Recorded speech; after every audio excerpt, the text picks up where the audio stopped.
Om Namo Venkatesaya. Welcome back to our channel. ఈరోజు video ఏంటంటే శాంతి నిలయంలో పెళ్లి పనులు అయితే ప్రారంభమైనాయండి. ఎవరి ఏంటి అనేది ఈ వీడియోలో చూసి తెలుసుకోవాల్సిందిగా కోరుకుంటున్నాను. నా వీడియోని చివరి వరకు చూసి దయచేసి లైక్ చేయండి. మీరు లైక్ చేయడం వల్ల ఈ వీడియోలు మరికొందరికి వెళ్తాయి కాబట్టి దయచేసి లైక్ చేయండి. ఇక్కడ జరుగుతున్న కార్యక్రమం ఏంటంటే విశ్వసేన ఆరాధన, అలాగే పుణ్యాహవాచన కార్యక్రమాలు మొట్టమొదలుగా జరుగుతున్నాయి. పుణ్యాహవచనం అలాగే విశ్వసేన ఆరాధన ఎందుకు చేస్తామంటే విశ్వసేనుల వారు గణపతి ప్రతిరూపంగా భావిస్తూ వైష్ణవ సాంప్రదాయంలో విశ్వసేనుల వారికి విశేషమైన ఆరాధనలు అయితే చేస్తూ ఉంటాము. ఆ తర్వాత పుణ్యాహవాచనం ఎందుకంటే మనం తెచ్చే ద్రవ్యాలన్నీ కూడా శుద్ధిపరచడానికి, అలాగే మనం పడటానికి, అలాగే మొత్తం అక్కడ ప్రాంగణం అంతా కూడా శుద్ధిపడటానికి పుణ్యాహవాచన కార్యక్రమం అయితే చేస్తాము. ఈ రెండు కార్యక్రమాలు కూడా విశేషంగా ప్రతి వైష్ణవ సంప్రదాయంలో ఈ రెండు కార్యక్రమాలు విశేషంగా చేస్తూ ఉంటారు. పుణ్యాహవాచన కార్యక్రమం అనేది అన్ని భాగాలు అందరూ చేసుకుంటారు. శివులు ఏం చేస్తారంటే ఆ పాత్ర ఉంటుంది, పంచపాత్రలోకి అన్ని నదుల్ని ఆవాహన చేస్తూ ఉంటారు. ఇక్కడ కూడా సేమ్ అదేను, కాకపోతే కొంచెం డిఫరెన్స్ అయితే ఉంటుందండి ఏదైనా కానీ. ఈ విధంగా పుణ్యాహవచన కార్యక్రమం ఇప్పుడు జరుగుతుంది. ఇక్కడ చూసినట్లయితే ఆ పుణ్యాహ జలాన్ని పక్కకు తీసుకుని ఆ జలాన్ని చక్కగా మొత్తం ఎక్కడైతే పూజ సామాన్లు ఉంటాయో వాటన్నిటికీ కూడా ఈ సంప్రోక్షణ అనేది చేస్తూ ఉంటారు. అంటే అవి ఎక్కడెక్కడ నుండో తెస్తూ ఉంటాం. మార్కెట్లో పూలు తెస్తే కనుక పూలు తొక్కుతూ ఉంటారు, అటు ఇటు నడిచేటప్పుడు తొక్కుతూ ఉంటారు. అలాంటి దోషాలు, చిన్న చిన్న దోషాలు ఉన్న స్వామికి పెడుతున్నాం కాబట్టి పరమ పవిత్రంగా ఉండాలి కాబట్టి ఆ జలాన్ని సంప్రోక్షణ చేయడం వల్ల కొంచెం మన సంప్రోక్షణ అవుతుంది కాబట్టి ఆ వస్త్రాలన్నీ కూడా అలా అయితే చేస్తూ ఉంటారు.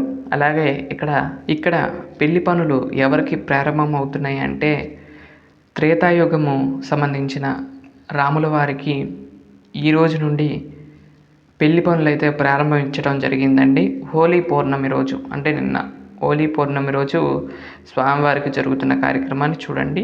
ముందుగా విశ్వసేన ఆరాధన, ఈ పుణ్యవాచనం ఇవన్నీ కూడా చేసిన తర్వాత పసుపు దంచడం అనే కార్యక్రమం అయితే జరుగుతుంది.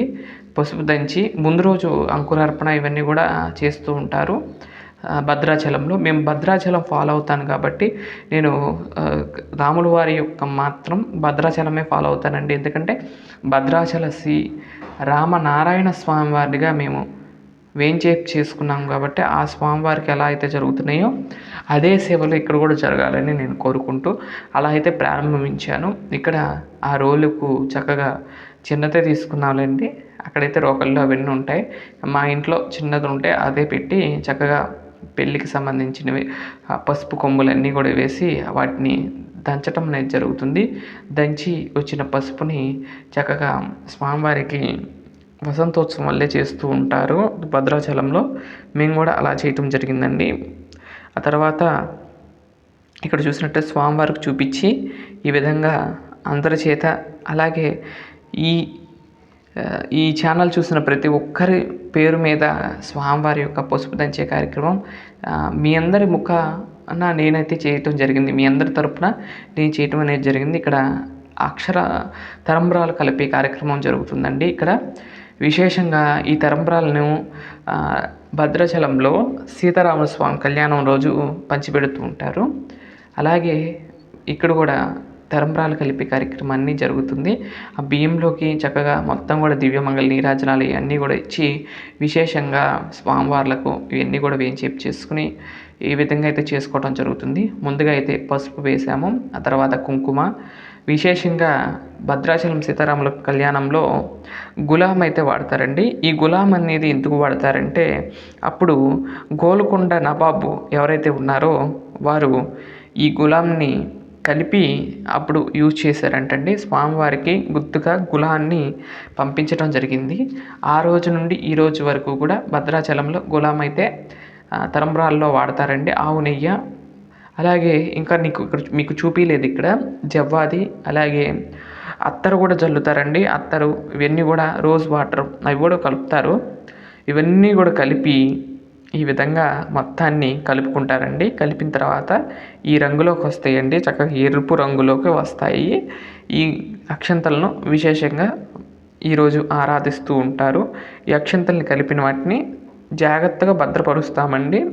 శ్రీరామనవమి కళ్యాణం వరకు అవి భద్రపరిచి ఆ రోజు స్వామివారి యొక్క తలంబ్రాల కార్యక్రమంలో ఇవైతే కలిపి వాడుతూ ఉంటాం. ఆ రోజు తానీషా ప్రభు ఎవరైతే ఉన్నారో వారు ప్రవేశపెట్టిన ఈ కార్యక్రమాన్ని అప్పటి నుండి ఇప్పటి వరకు కూడా దిగ్విజయంగా పూర్తి చేస్తూ అంటే నడుపుతూ ఉన్నారు రాముల వారికి. అలాగే రాముల వారికి వసంతోత్సవం చేస్తూ ఉంటారు. ఈరోజు అభిషేకం చేస్తూ ఉంటారు. మేమైతే స్వామివారికి వసంతోత్సవం మాత్రమే చేసుకున్నాం. అంటే హోలీ పండుగ రోజు హోలీ వేడుకను అయితే చేయడం జరిగింది. అలా స్వామివారికి హోలీ తీసుకుని ఆ గులాన్ని చక్కగా స్వామివారి యొక్క వస్త్రాల మీద స్వామివారికి మొత్తం కూడా పూయటం అనేది జరుగుతుందండి. రేపటి వీడియోలో డోలోత్సవం కూడా ఉంటుందండి. డోలోత్సవం స్వామివారికి ఇది అయిపోయినాక డోలోత్సవం చేస్తాం. డోలోత్సవంలో కూడా విశేషంగా అక్కడ కూడా హోలీ కార్యక్రమం అయితే ఉంటుంది. ఎమ్మటెమ్మటనే జరుగుతూ ఉంటాయి భద్రాచలంలో. అంటే మామూలుగా ఇక్కడ నేనైతే ఏం చేశానంటే ఇక్కడే మండపంలో వేయించేసి ఉండగానే కులం చెల్లాను. కానీ భద్రాచలంలో ఏం చేస్తారంటే స్వామివారిని డోలోత్సవం ఉయ్యాలలో వేయించేసి అక్కడైతే ఇస్తూ ఉంటారు.